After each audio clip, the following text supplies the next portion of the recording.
nombre es Germán Alfonso Fontanilla Duque, soy médico forense con 22 años de experiencia.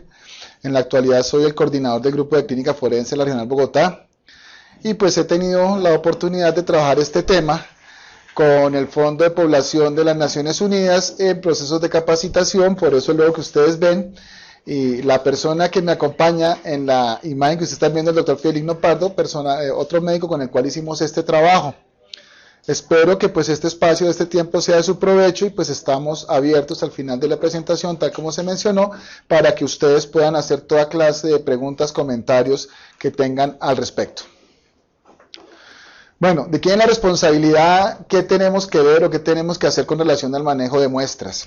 Durante mucho tiempo, durante muchos años, eran responsabilidad exclusiva de medicina legal, pero hasta la aparición de la ley 1146 del 2007, esa responsabilidad también se pasó a las instituciones prestadoras de servicios de salud, a las empresas promotoras de salud y a todo aquel profesional que por una u otra manera tenga que ver o esté en contacto con un posible caso de delito de abuso o asalto sexual. Entonces, como ustedes están observando, ¿de quién es la responsabilidad? De una gran cantidad de funcionarios de los servicios hospitalarios. El médico de urgencias, que en su valoración, en su momento, cuando le llega al paciente, tiene el primer indicio o le informan que se puede tratar de un caso de delito sexual, es responsabilidad de él. El ortopedista, ustedes dirán, ¿qué hace un ortopedista aquí? En fin, todas las especialidades que están anotadas ahí, por supuesto, con mucha más razón, ginecología y pediatría, en cualquier momento o en cualquier circunstancia de un procedimiento, tienen que tener claro o deben saber que les puede competir, puede ser de su competencia, disculpen, tomar una muestra. Ni se diga el auxiliar de enfermería, ni la jefe de enfermería, ni el servicio de bacteriología cuando estas llegan allá. Entonces, fíjense ustedes que esto es una responsabilidad de todos, lo cual vamos a desarrollar posteriormente cuando hablemos de la parte legal. Antes de todo, quiero hacer una introducción relacionada con el por qué se toman, el por qué se hacen y en qué se está basando la toma de evidencias. Hay un concepto que se llama el principio de intercambio. El principio de intercambio, también conocido como el principio de Locard, sencillamente hace referencia a que siempre que interactúan dos objetos, siempre que hay una interacción entre un ser humano y otro, entre un ser humano y un sitio, cualquier cosa, una parte de lo que le corresponde a cualquiera de los dos objetos va a dejar en el otro su impronta. ¿Qué quiero decir? Si yo entro a una habitación, así no toque nada, la huella de mi zapato va a quedar en el piso, así esté reluciente y no se vea. Si yo pongo mi mano en un vidrio, si yo pongo mi mano en una mesa, las huellas de mi mano van a quedar. En el delito sexual sí que se ve esto. El solo hecho de que una persona toque, lama, chupe, no digo besar porque en un delito sexual besar es una palabra muy alta, haga cualquier tipo de cosas, hay un intercambio sexual, parte de lo que es de la víctima va a caer en el victimario y del victimario va a caer en la víctima, como también en la escena van a quedar algún rastro del victimario o un rastro de la víctima. Basándonos en eso es que es tan importante la toma de las evidencias, porque si tomamos como principio lo que acabamos de mencionar, siempre vamos a encontrar algo que nos lleve a determinar la presencia o la realización de alguna situación violenta en la víctima o en la escena si lo buscamos con juicio. Entonces, por eso es que es pertinente e importante saber cómo lo debemos buscar, qué debemos buscar, si lo encontramos, cómo guardarlo. En esta charla vamos a tocar algunas cosas desde el punto de vista legal, para que ustedes vayan entendiendo y se vayan fijando la importancia y la pertinencia que tiene esto. Hay un artículo que se llama el artículo 254 del Código de Procedimiento Penal, la Ley 906 de 2004, que dice así: con el fin de demostrar la autenticidad de los elementos materiales probatorios y evidencia física, la cadena de custodia se aplicará teniendo en cuenta los siguientes factores: identidad, estado original, condiciones de recolección, preservación, embalaje y envío. Para muchos esto sonará raro porque pues no es de nuestro quehacer diario, pero ¿qué quiero decir con esto? Si nosotros logramos en este tipo de delito encontrar algún tipo de evidencia, Va a ser muy fácil tratar va a ser muy fácil a través de los análisis que se requieran demostrar el contacto o la relación que hay entre el victimario y la víctima. Pero como en el momento en que nosotros vamos a hacer el examen, no estamos haciendo el examen, no estamos haciendo la valoración, no van a estar todas las partes que van a intervenir en el proceso judicial, tenemos que garantizar que las muestras que nosotros tomamos corresponden a lo que hicimos. Entonces, por eso hablan de identidad, que es, recogí este pelo, recogí esta gota de sangre, recogí esta mancha. Esa es la identidad, la mancha, la gota, en fin. Que la tomamos en su estado original, que la recogimos con todas las condiciones necesarias, que la preservamos, si requiere cadena de frío, si tenemos que mantenerla seca, que la guardamos bien y que la enviamos con todas las garantías para que en el juicio, en la audiencia de juicio oral, quede extremadamente claro para el señor juez que lo que nosotros encontramos en el momento de nuestra valoración es lo que se estudió y eso fue lo que sirvió para que se llegara a una claridad con relación al acto, al hecho que ocurrió.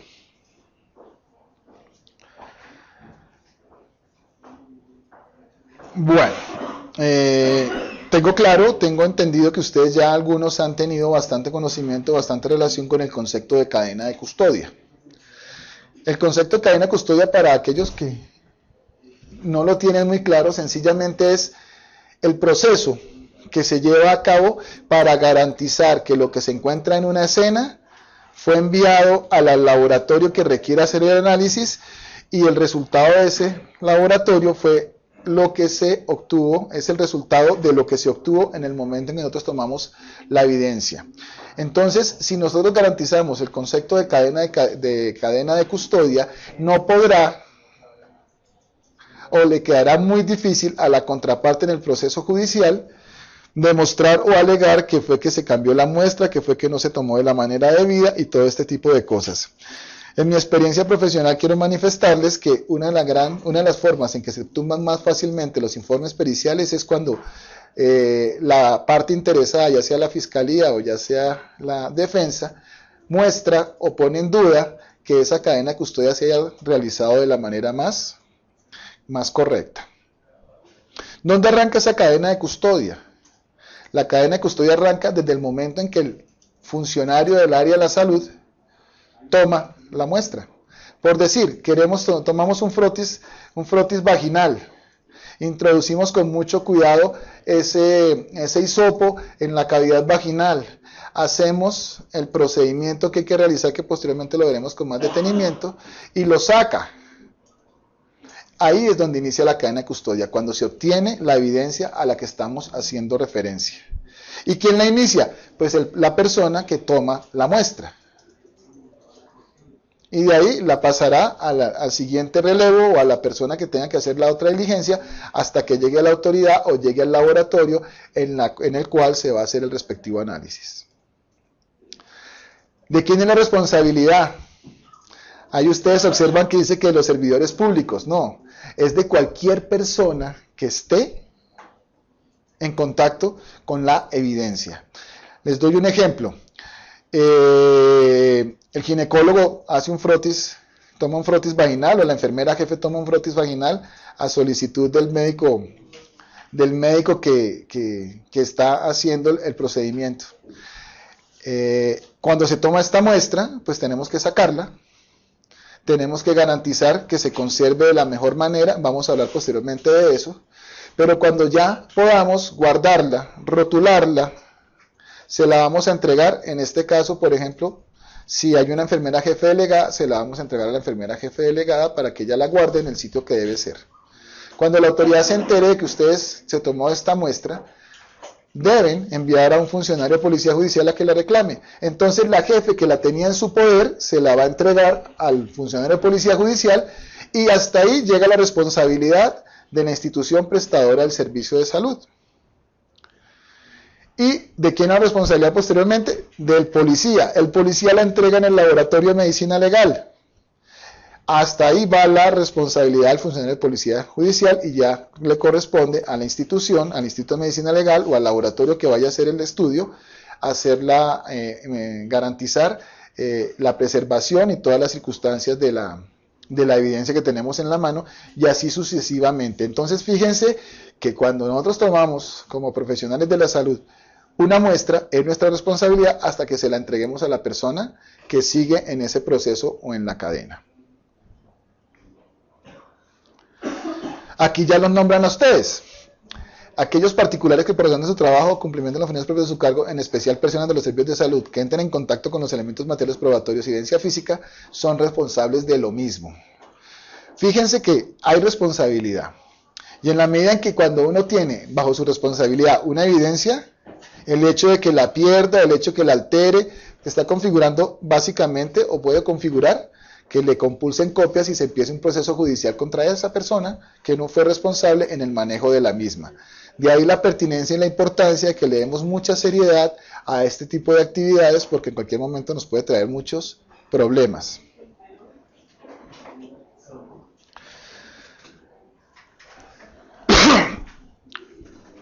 Ya lo manifestamos, es responsabilidad de cada persona que tenga la evidencia cuidarla. Garantizar de que no sea destruida, de que no sea suplantada, de que no sea alterada o que no se deteriore. Habrá circunstancias en las cuales se puedan presentar muchas de esas circunstancias ajenas, pero tienen que ser, por parte de la persona responsable, tienen que ser demostradas de esa manera para no tener inconvenientes. Démonos un ejemplo. En algún pueblo del Alto Chocó, que está a 6 horas de Quibdó, se toma una muestra, esa muestra se le entrega por decirlo así, al lanchero, a una persona que se dirige hasta Quibdó, y en el trayecto del viaje, pues la muestra no la lleva bien, se le cae al agua, se moja, se altera, pues hay una responsabilidad. No tuvo la mala intención de hacerle daño a la evidencia, pero pues no tuvo los suficientes cuidados, entonces se pudo haber destruido, se pudo haber alterado, se pudo haber deteriorado, o ya cuando hay una situación en la cual la persona tenga algún interés en suplantar la muestra, pues eso ya por supuesto es un delito, ¿no? Importantísimo en este proceso que tengamos claro que desde el momento en que se toma la muestra, se busca la evidencia, nosotros tenemos que identificarnos y decir quiénes somos y poner nuestros generales de ley. Básicamente es el nombre completo, el número de la cédula, la entidad para la cual trabajamos y en qué calidad trabajamos, hasta que se la entreguemos a la persona que nos va a recibir lo que nosotros acabamos de obtener durante el procedimiento que realizamos. Durante el procedimiento que realizamos. Entonces, en ese orden de ideas, muy importante que tengamos claro que mientras esté bajo nuestro poder tenemos que identificarla y mencionar que tenemos que tener todo el cuidado para no tener posteriormente algún tipo de problemas. Definitivamente una de las cosas más importantes para que esta cadena de custodia y estas evidencias lleguen a buen recaudo y lleguen hasta la audiencia es garantizar que lo que nosotros recogimos fue lo que llegó para que sea cuidado, para que sea analizado y salga el estudio y nos dé la información que requerimos en el proceso de investigación judicial.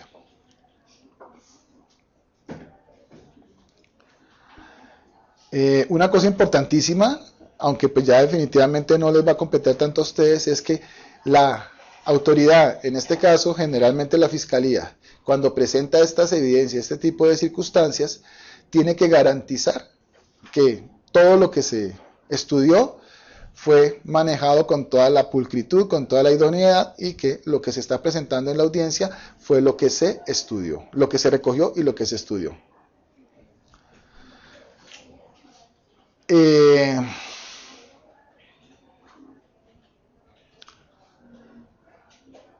Una de las cosas que a veces se nos olvida, especialmente cuando no son instituciones de urgencias o que manejan mucho trauma, es que existe en la normatividad, en el artículo 218 del Código de Procedimiento Penal, circunstancias en las cuales toda institución que se entere que se pudo haber presentado algún tipo de situación delictiva, tiene que darle aviso importante a las autoridades. En los centros hospitalarios grandes eso es una medida que viene desde hace muchos años, ya se sabe.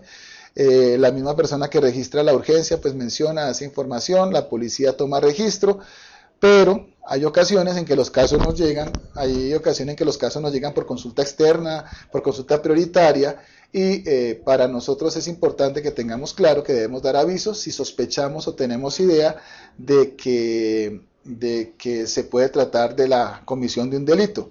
Un ejemplo, a ustedes les llega la información, empiezan a hacer la consulta y algo de la información que les están dando les hace pensar que se puede tratar de un delito sexual. Tenemos que dar aviso inmediatamente, ya sea de manera personal o a través del trabajo social, a la autoridad para que sepan, para que la autoridad se entere y, si es necesario, un procedimiento de investigación.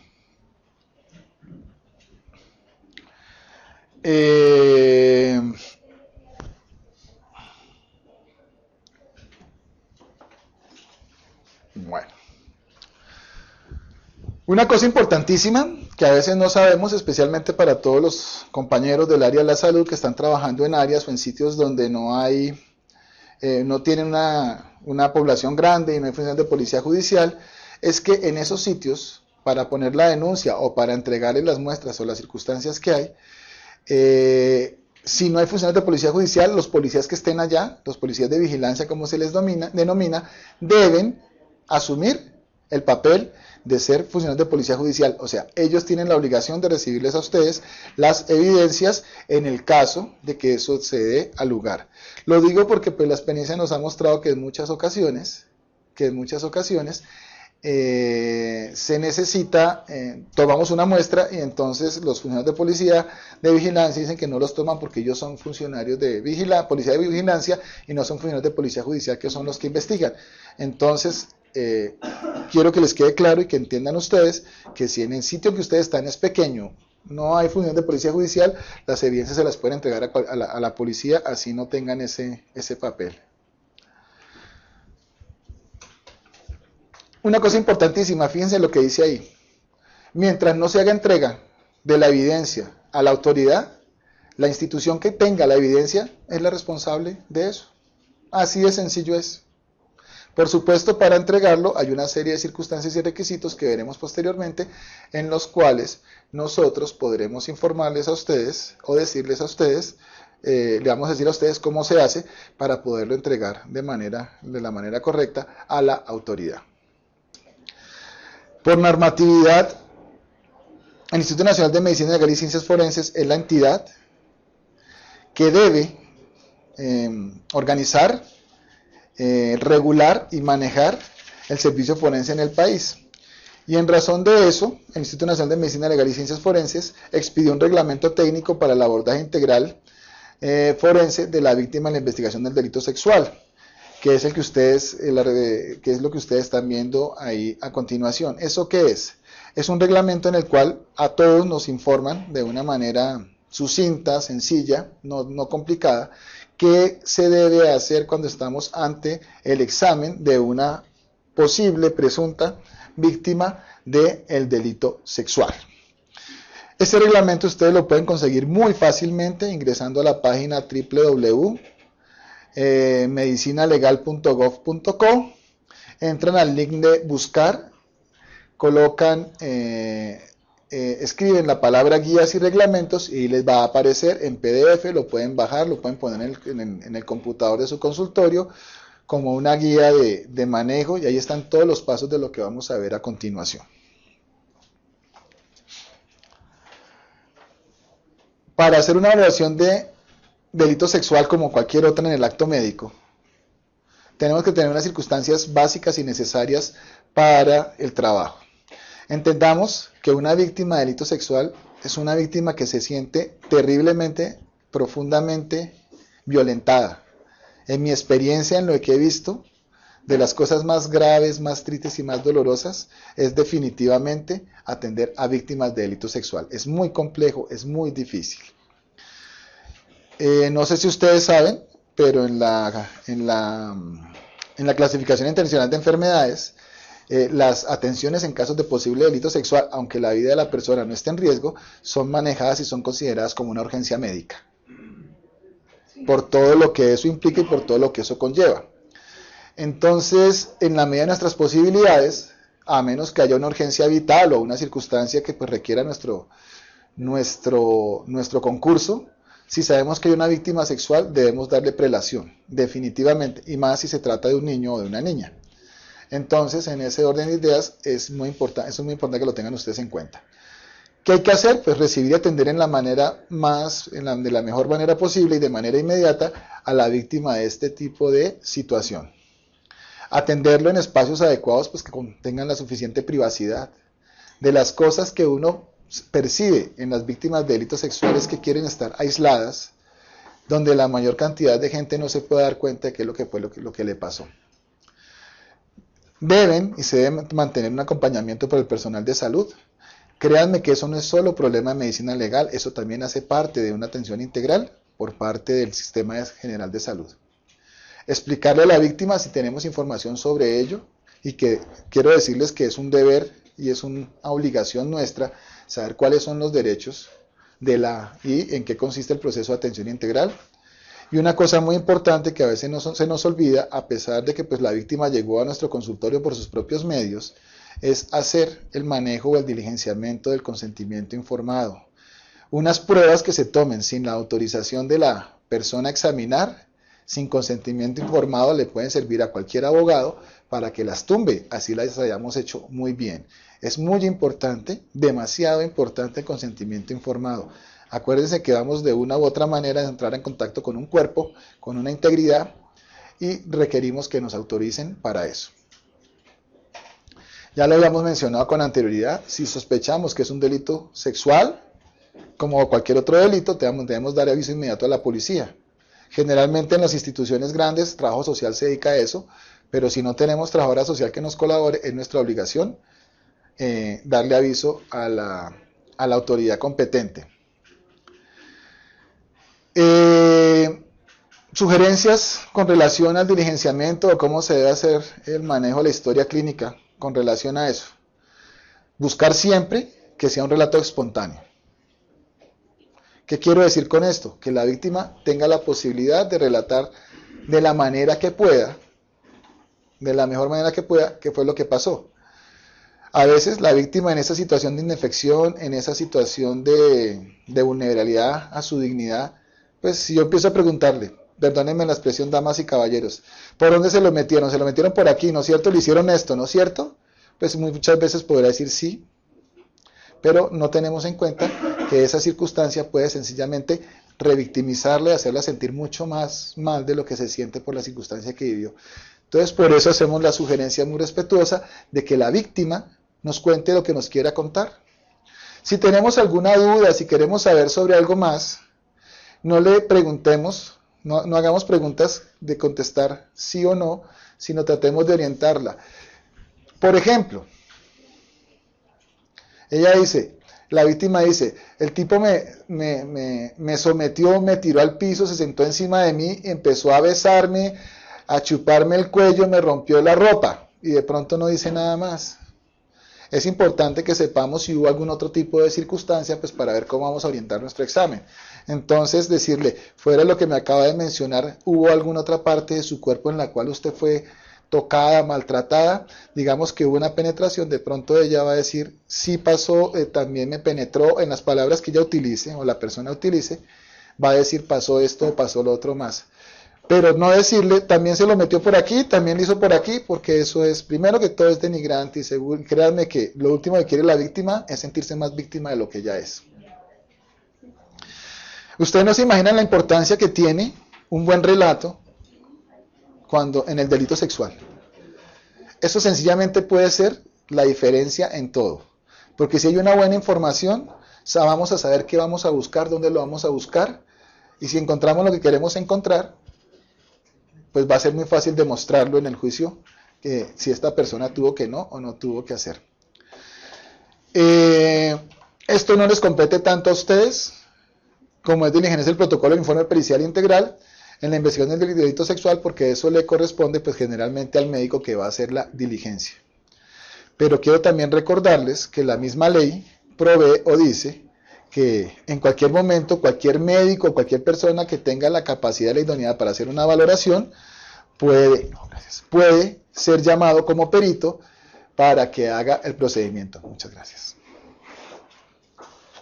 Bueno, ahora sí vamos a entrar en materia, en lo que realmente a ustedes más les interesa, y es cómo vamos a hacer el examen, qué muestras, cómo lo vamos a utilizar, qué muestras vamos a tomar y todo lo concerniente. Ustedes están viendo un carro, un carrito, el cual tiene varios componentes. Van a ver tarros con sus respectivos nombres de gasas, algodón, escobillones, agujas, van a ver una camisa de Bicutainer, van a ver alcohol, van a ver agua destilada o solución salina al 0.9%, bajalenguas, tubos de diferentes tapas, guantes, seda dental, frascos para recolectar muestra de orina, cajas de Petri, en fin.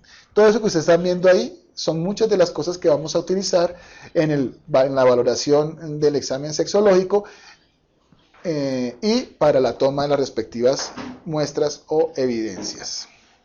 Ustedes están observando en este momento pues algo de lo que acabé de mencionar con anterioridad, donde ven pues una caja de Petri, ven unas gasas, ven unos tubos de tapa roja, ven una camisa de Bicutainer,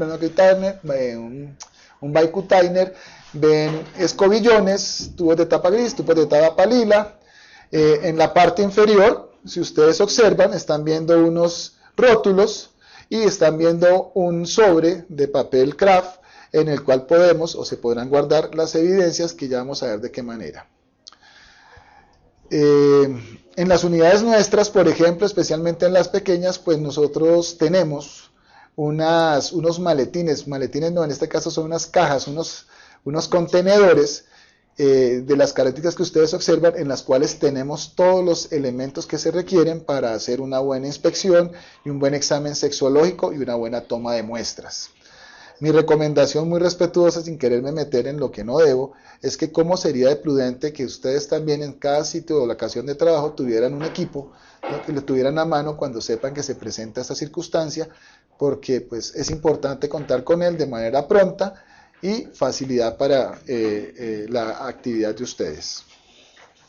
Vamos a empezar entonces a mostrar las diferentes cosas por las cuales constan y cómo las vamos a utilizar y para qué, primero para qué sirven y cómo las vamos a utilizar. Están observando ustedes ahí, hagan acto de fe por favor, unos pliegos de papel bond blanco.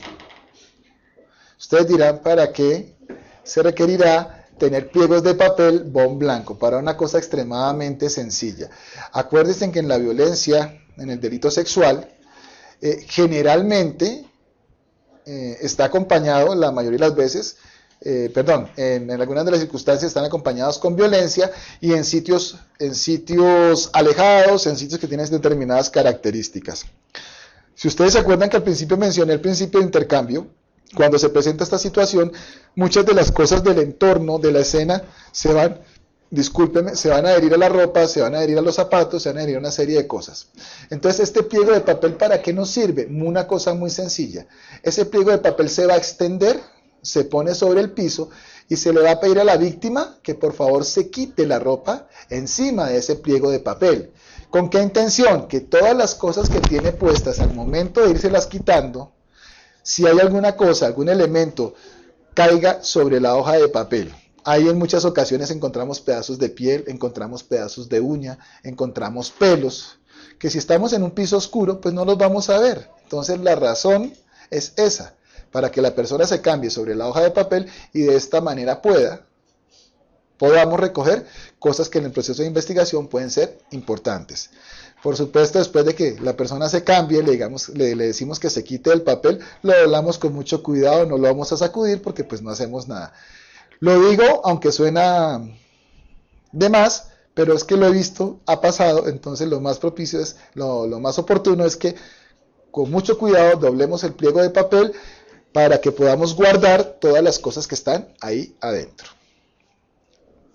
Una lupa.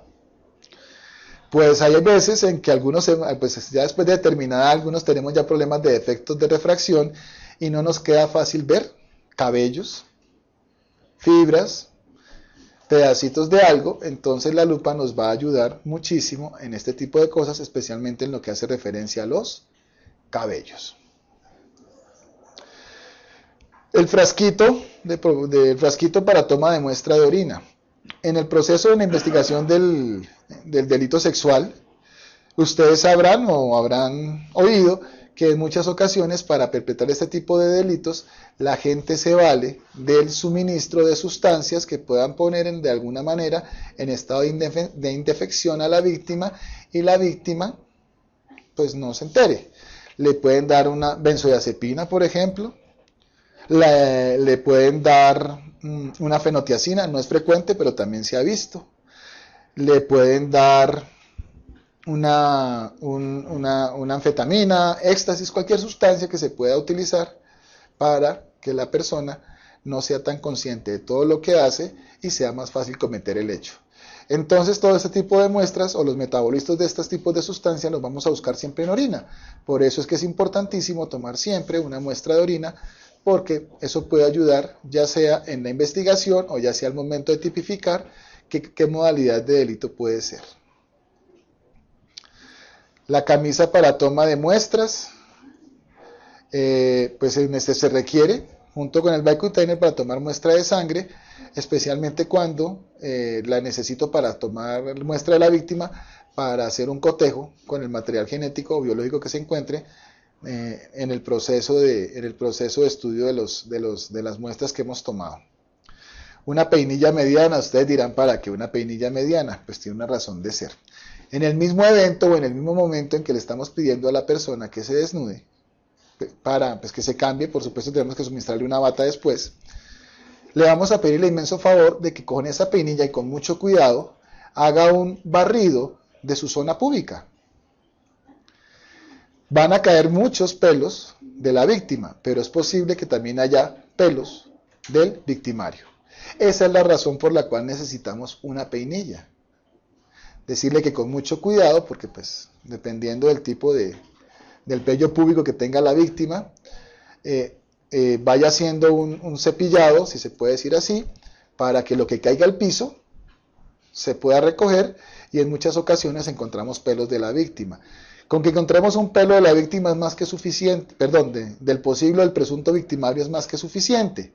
Acuérdese que hoy en día pues ya tenemos unas técnicas de DNA que con el solo pelo, sin necesidad que tenga en el bulbo, podemos determinar a quién corresponde. Se me olvidó el nombre, les presento excusas. El torniquete, mil disculpas. El torniquete, pues sencillamente es para hacer presión sobre el brazo, que se exponga mucho más una de las venas y poder tomar con más facilidad una muestra de sangre para hacer cotejo con el material biológico encontrado en lo que encontremos. Dirán, un corta uñas, pasamos de la peinilla al corta uñas. El corta uñas es importantísimo, ustedes no se imaginan cuánto. El corta uñas me sirve ¿para qué? Para cortarle las uñas a la víctima, por supuesto con su respectiva autorización, porque cuando se presentan delitos sexuales es muy frecuente que la víctima se defienda, y entre las armas que le quedan a mano, pues los elementos de defensa con los cuales puede contar, están sus uñas, y en muchas ocasiones ellas, hablo de ellas porque generalmente es más frecuente en mujeres que en hombres, ellas producen escoriaciones, y parte de ese tejido de piel puede quedar guardado debajo de la uña, y pues ellas no darse cuenta, pero en el momento en que las cortamos puede caer el pedacito. Entonces, si encontramos un pedacito de tejido, acuérdense que para hacer un estudio genético no solo requerimos una célula, no necesitamos muchas, una. Con las técnicas de replicación que se utilizan eventualmente en la ingeniería genética, es muy fácil de una célula sacar el resto. Con una que encontremos suficiente para poder determinar a quién corresponde ese tejido. La aguja del Bicutainer, y uno de los elementos más importantes, de los más importantes que tenemos con relación a la toma de muestras, el escobillón. Es uno de nuestros grandes aliados, es uno de nuestros grandes amigos. ¿Por qué digo esto? Porque por las características del algodón con el que se fabrican, son superficies, o son, ¿cómo les digo yo? Sí, superficies que absorben bastante material. Entonces, por donde pasemos un escobillón, muy fácilmente se absorben células, fluidos, lo que ustedes quieran imaginarse, y el hisopo el hisopo o el aplicador nos va a servir para hacer tomas de muestras de las diferentes partes del cuerpo. La seda dental. Ustedes dirán, ¿seda dental para qué? Para muchas cosas. Muchas cosas no, para una muy importante, disculpen. La seda dental nos va a servir muchísimo cuando vamos a investigar, por ejemplo, si en cavidad oral hubo eyaculación o hay material genético en la cavidad oral. A muchas de las víctimas las obligan a tener sexo oral. Y una de las primeras reacciones natural, como todos nos ha pasado en la vida, es que si algo desagradable nos entra en la boca, lo primero que hacemos es escupir, hacer buches, botarlos y cepillarnos los dientes. Acciones que son pues terriblemente perjudiciales para el proceso investigativo. Si la víctima va y se lava los dientes y empieza a hacer enjuagues y todo ese tipo de cosas, pues la posibilidad de que el material genético que quedó depositado ahí se pierda es muy alta. Gracias a Dios, lo digo así, soy creyente, por eso digo gracias a Dios, nuestros hábitos de higiene y de limpieza bucal no son los mejores. En eso, gracias a Dios. Entonces, a pesar de que algunas personas se cepillen los dientes, hagan enjuagues, a veces en los espacios interdentales quedan remanentes de semen con espermatozoides y vamos a utilizar la cera dental para eso, para cogerla, hacer un barrido en cada uno de los espacios interdentales y esa cera, que es muy absorbente, va a retener espermatozoides, cualquier sus células epiteliales, todo ese tipo de cosas que nos puedan servir. Una recomendación que no se nos puede faltar y que siempre debe estar es que esta seda debe ser sin cera. O sea, separado la palabra sin cera. Porque si tiene cera, la absorción no se va a poder llevar a cabo y no vamos a hacer nada. No vamos a poder tener. Entonces, para eso es la seda dental. Lo que les mencionaba hace un rato, pues en este caso, pues es muy fácil tomar ese pelo, porque pues es un pelo oscuro sobre un fondo blanco, ahí se ve muy fácilmente, pero créanme que no siempre es así de fácil. Por eso es importante el papelito blanco o los fondos blancos para poder tratar de diferenciar y poder relacionar bien esa circunstancia.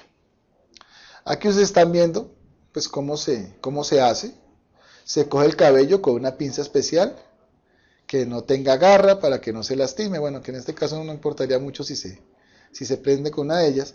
Y se introduce en un sitio que haga contraste para que el pelo no se pierda. Quiero contarles que un compañero mío, muy juicioso, muy acucioso, fue sancionado porque echó un pelo castaño en una bolsa color craft y jamás encontró el bendito pelo. Nunca lo encontraron. Entonces se perdió esa evidencia y la Procuraduría lo sancionó por este tipo de circunstancias. No debemos, pero en el caso de ustedes la Procuraduría no actuaría, pero no nos busquemos líos judiciales por no tener esas consideraciones simples pero pertinentes. Bueno, entonces vamos ya a empezar con la parte importante para ustedes de cómo se hacen cómo se toman los frotis, cómo se hacen, de qué manera. Entonces vamos a empezar a hablar del frotis de la región retromolar y de los espacios interdentales.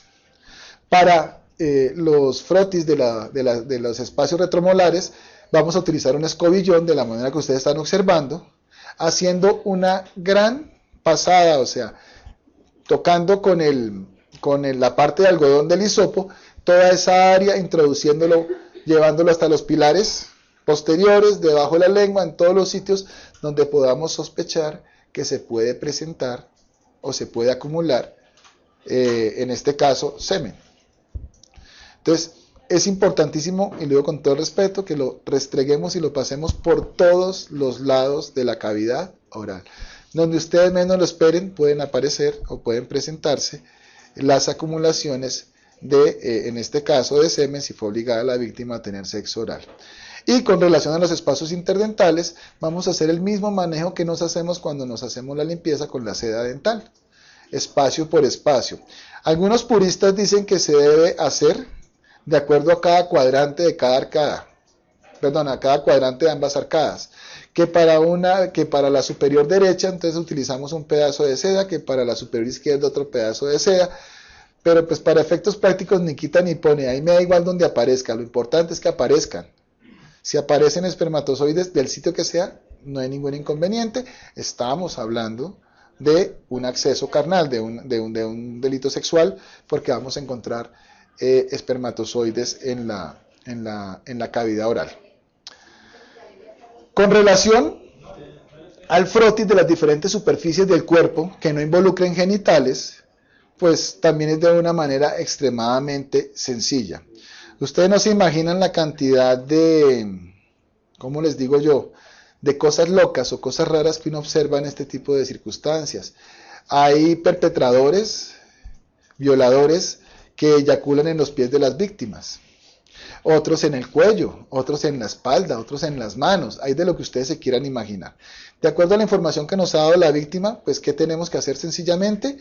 Si la víctima nos dice, el tipo eyaculó en mi cuello, pues me voy para el cuello a buscar, en el sitio donde la paciente me refiere, espermatozoides. Importantísimo preguntar si la víctima se bañó o no se bañó. Si se bañó, pues importante anotarlo en el informe pericial, porque pues lo más probable es que no encontremos. Si no se ha bañado, pues vamos al sitio donde la víctima dice. Generalmente los escobillones vienen secos y generalmente la piel de las personas, por decirlo de esta manera, es seca. Si yo paso un escobillón seco sobre piel seca, pues la posibilidad de que se absorba material no va a ser mucha. Entonces, por esa razón, lo que generalmente hacemos es empapar o humedecer, que es la palabra correcta, la porción de algodón del escobillón, y en los sitios en que la víctima no lo dice, vamos a hacer un frotis. ¿En qué forma se hace el frotis? En la que a ustedes les parezca la más indicada. Se puede hacer en forma de árbol, se puede hacer en espiral, se puede hacer en cuadrado, paso a paso.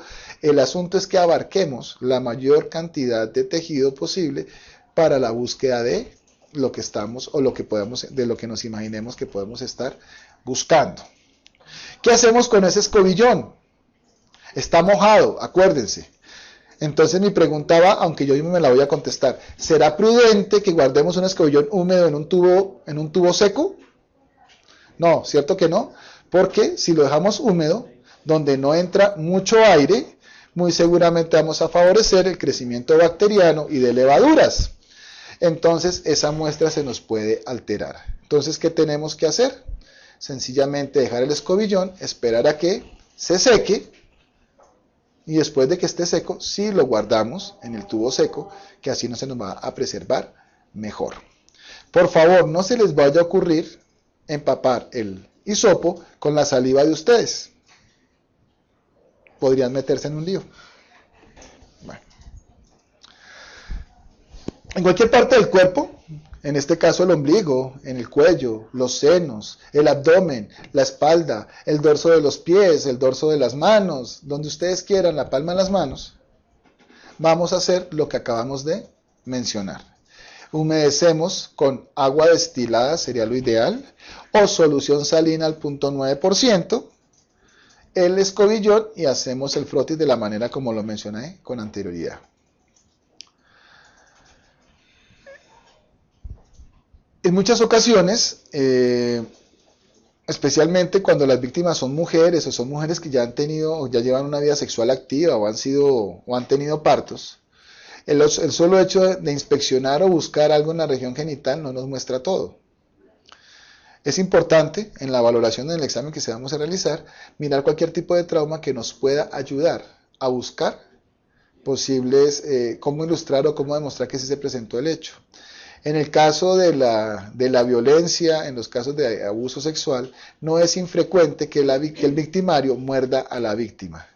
Y sin saberlo o sabiéndolo, es muy importante, no importante que pase, que bueno que pase, ni más faltaba, sino que si eso pasa nos puede ayudar muchísimo. Acuérdense que en la cavidad oral hay saliva, en la saliva hay células epiteliales, y si él muerde o algún tipo de cosas de esas o pasa su lengua sobre alguna área y encontramos saliva, las bacteriólogas buscarán células epiteliales y con una célula epitelial que encontremos podemos determinar a quién corresponde ese DNA. Entonces es muy importante en las huellas de mordedura hacer frotis también del área donde la persona refiere que pudo fue maltratada. Esta es la forma en que se guarda el escobillón, son los tubos de tapa roja, que son tubos secos. Después de que ese escobillón esté seco el algodón, lo vamos a guardar, tal como ustedes están observando en esa imagen. Tal vez esta cajita o esta fotografía debería haber estado antes de que yo hablara lo que mencioné, y es que pues existen en el mercado algunas cajas secadoras que nos permiten mantener de manera vertical o tener parados, en el mejor sentido de la palabra, el escobillón mientras estos se secan. Pero ojo, hay que tener cuidado. ¿Cuidado con qué? Con que sepamos el escobillón de dónde lo sacamos. Imagínense ustedes que el escobillón que nos salió positivo fue tomado del frotis vaginal y nosotros lo confundimos y dijimos después que ese frotis esa muestra había sido tomada del cuello. Pues sencillamente el delito cambia. En vez de ser acceso carnal, se convierte en acto sexual, en acto sexual. Y la pena es mucho menor cuando es acto sexual que cuando es acceso carnal. Importantísimo, si voy a poner a secar los escobillones, saber cada uno de dónde se tomaron. En el caso concreto, ¿qué hacemos nosotros? Cogemos la cajita y yo la marco, personalmente yo la marco. El primer cuadrito de inferior izquierdo, yo le coloco número 1. El otro le pongo número 2. Al otro número 3, y así llevo la secuencia. Entonces yo siempre ya mentalmente estoy organizado para decir, si coloco en el número 1 es cavidad oral, si coloco en el número 2 es cualquier parte del cuerpo, si coloco en el número 3 es vagina, si coloco en el número 4 es ano. Así no me confundo, así no tengo problemas. La cajita también la pueden marcar si ustedes lo desean. Ya habíamos hablado de la peinilla. Los tubos, ¿por qué son importantes los tubos? Los tubos son muy importantes porque dependiendo de la tapa les vamos a dar un uso. En el caso concreto vemos dos tubos de tapa roja. Ya mencioné que los tubos de tapa roja se utilizan para guardar los escobillones secos, para enviarlos al laboratorio de biología. El tubo de tapa lila tiene el mismo uso que ustedes conocen en el laboratorio y es el que tiene ECTA para preservar la morfología de los componentes del tejido sanguíneo, básicamente el celular. Necesitamos que esas células estén en las mejores condiciones para cuando vayamos a hacer el estudio genético, para cuando hagamos el estudio comparativo genético. Faltó el tubo de tapa gris, que ustedes lo vieron en alguna fotografía anterior, y ese tubo de tapa gris es el que vamos a utilizar cuando tomamos muestras de alcohol. ¿Por qué utilizamos el tubo de tapa gris para muestras de alcohol? Por una razón muy sencilla. Tiene citrato de sodio y el citrato de sodio es una sustancia que controla el crecimiento bacteriano. Necesitamos que el alcohol que está en ese tubo se preserve de la mejor manera posible. Si le dejamos meter bacterias, las bacterias van a producir alcohol. No vamos a decir que una alta cantidad, pero sí puede producir una alteración de la muestra. Entonces, por esa razón, utilizamos los tubos y esa es la manera en la que le damos cada cual un uso. Prendas. Ahí ustedes están viendo un interior de una niña que tiene unas características y ustedes no se imaginan lo importante para el proceso de cadena de custodia que en el momento en que nosotros vamos o estudiamos una prenda de ropa interior, lo describamos de la manera más clara, más oportuna, necesaria.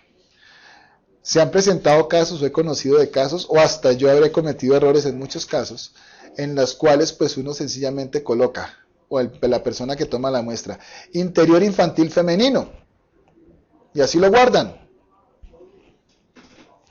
y así llega al laboratorio, y no falta que haya una persona en el proceso de cadena de custodia que no sea correcta, que tenga, o se deje convencer o tenga algún tipo de interés y pues sencillamente compre otro interior femenino, ropa interior femenina de niña y lo meta en la bolsita. La otra no se va a encontrar absolutamente nada porque pues es una ropa que no estuvo en contacto con los hechos.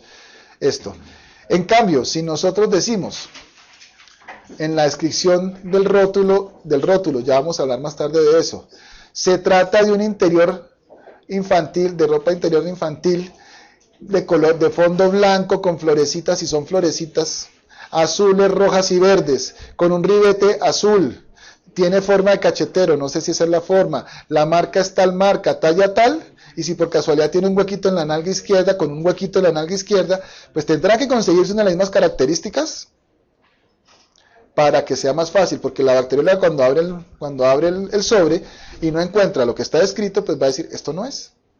Esa es una medida, como ya hemos mencionado al principio, de garantizar el proceso de cadena de custodia. Importantísimo describir la prenda de la mejor manera posible. Dato pertinente e importante. Muchas veces el delito sexual se va a manejar en zonas externas, donde generalmente hay humedad y este tipo de ropa queda empapada. Por favor, jamás de los jamases guardemos una ropa interior mojada, porque sencillamente va a facilitar el crecimiento bacteriano de levaduras y no nos va a servir la muestra para búsqueda de material genético. Entonces no tenemos dónde secarlo. Lo colgaremos en la ventana de nuestro consultorio, bien amarradito por supuesto, que no nos va a caer ni a perder, y dejamos que se seque. Eso es fácil decirlo, ¿no? Pero hay que hacer eso. Dejarlo en un sitio donde quede seco, y cuando esté seco, se guarda. Lo mismo ocurre con prendas de vestir, no necesariamente la ropa interior. A veces en el forcejeo o en la cosa, la víctima no la despojan de toda su ropa, y al momento de la eyaculación del predador, puede ser que al momento de levantarse caiga una gota de semen encima de la ropa de la víctima. Esa ropa también hay que tener mucho cuidado, también hay que mantenerla, hay que guardarla y entregársela a la autoridad para que se puedan hacer los respectivos análisis. Vamos entonces a los frotis. Les presento excusas porque tiene un bloqueo esa fotografía. Esta es una región genital donde alcanzan a ver en la parte superior algo del clítoris. Se alcanza a ver los labios mayores, especialmente al lado derecho, pero pues la víctima no permitió que se presentara con médicos para circunstancias académicas, entonces se tapa esa parte y pues no alteramos el deseo de la víctima que esto no sea observado. El frotis pues es de los procedimientos más fáciles de hacer. Sencillamente es poner a la persona, a la víctima, especialmente pues cuando son casos de mujeres, en posición ginecológica, en la camilla ginecológica, con sus piernitas, sus miembros inferiores suspendidos en los arneses, y de una manera muy cuidadosa, suave, introducir el escobillón dentro de la cavidad vaginal y tomar la muestra. La recomendación es la siguiente, por favor. Vamos a hacernos, es mi sugerencia respetuosa. Después de que inspeccionamos la región genital de la manera que está, lo que trata de mostrar la gráfica, algunos de manera inmediata introducen el escobillón hasta el fondo vaginal, lo rotan y en el momento de sacar la cavidad vaginal hacen un movimiento de espiral hacia afuera. ¿Con qué intención es toda esta? De tratar de cubrir la mayor posibilidad de superficie de la mucosa vaginal para búsqueda de esto. Yo les mencionaba que pues muchos lo hacen así como lo acabo de mencionar. Personalmente prefiero hacerme al lado de la víctima, con los guantes puestos, con el escobillón en la mano, con mi mano izquierda porque soy derecho, de predominio derecho, coloco la mano sobre su abdomen, le doy a entender a la víctima que le estoy palpando el abdomen y de una manera muy cuidadosa introduzco el escobillón. Créanme que de esa manera en muchas ocasiones la víctima no se da cuenta que le tomaron el frotis. A pesar de que el escobillón es chiquitico, es posible que no le moleste. Yo me imagino que debe ser muy desagradable para una víctima reciente de delito sexual sentir que están introduciendo algo. Por esa razón lo hago de esa manera. Lo importante es hacerlo como se debe hacer, pero teniendo el cuidado de llevarlo hasta el fondo de saco, rotarlo en el fondo de saco, es el sitio donde más se acumulan los espermatozoides, ustedes lo saben mejor que yo, y irlo sacando en espiral para cubrir la mayor cantidad de esto. Ahí no necesito empapar el escobillón, la humedad natural de la cavidad vaginal me va a permitir absorber muy fácilmente el material. Lo retiro, va a salir mojado, mojado no, va a salir húmedo. ¿Qué tengo que hacer? Mandarlo a la cajita y esperar a que se seque, por favor. No se les olvide eso. Ustedes dirán que lo he repetido 50 veces, es cierto. Es que no se debe olvidar eso. Yo no tomo la muestra y la guardo de inmediato, la dejo secar. Pues si alguno quiere preguntarse, ¿qué hago si la víctima está en ese momento con un sangrado genital, que puede ser su ciclo menstrual, o en la misma circunstancia del acto algún tipo de lesión? Ojo con eso. No es infrecuente que la víctima tenga algún tipo de desgarro de la mucosa vaginal y esté sangrando y se puede interpretar como un sangrado menstrual. Ojo con eso, hay que tener mucho cuidado. No importa en qué circunstancias esté, hay que hacer el frotis. Así esté con sangrado, se introduce el escobillón y se busca. Va a salir, por supuesto, untadísimo de sangre, lo vamos a dejar secar, muy bien seco, ese sí con mayor razón que los otros, y lo vamos a guardar. Las bacteriólogas son muy hábiles en buscar lo que necesitan buscar, y lo que necesitamos buscar es espermatozoides, y con la tinción especial de árbol de Navidad es con la que vamos a encontrar espermatozoides. Entonces no me importa que salga manchado de sangre, me interesa es hacerlo. Yo lo mencioné con anterioridad, es importante cuando tomamos frotis o tomamos muestras de cualquier sitio, de cualquier cosa, tomar una muestra de sangre de la víctima. ¿Por qué tomar una muestra de sangre de la víctima? Porque esa sangre nos va a servir a futuro para hacer un cotejo. ¿Qué quiero decir con esto? En ocasiones vamos a encontrar material genético, de pronto una célula epitelial. Se hace la replicación del material genético, se lleva al laboratorio, el laboratorio de genética hace el estudio del DNA y resulta que el material que se encontró es de la víctima. ¿Por qué? Porque pues al compararlo con su sangre, podemos decir que es de la víctima. Desgraciadamente no encontramos más material genético de otra persona. No estamos diciendo que nos está diciendo mentiras, pero estamos descartando ya ese tipo de estudios a posteriori. Entonces, por eso es que hay que tomar la muestra de sangre. O sea, cada vez que hagamos un delito sexual y tomemos algún tipo de muestra, debemos tomar una muestra de sangre para cotejo genético. La cosa ha cambiado.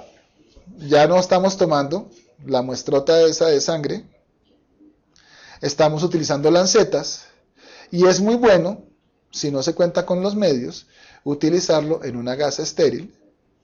Un pedacito de gasa, se pincha el dedo de la manera que ustedes saben, como al hacer la prueba de RH, y ahí en ese pedazo de gasa, cuando se fijen los fluidos corporales, vamos a tener la mancha en muy buenas condiciones y con eso se puede estudiar perfectamente el material genético. Hoy en día también estamos utilizando, y a eso vamos muy pronto, pues no solo en Colombia sino en todo el mundo, el uso de tarjetas FTA para este tipo de cosas.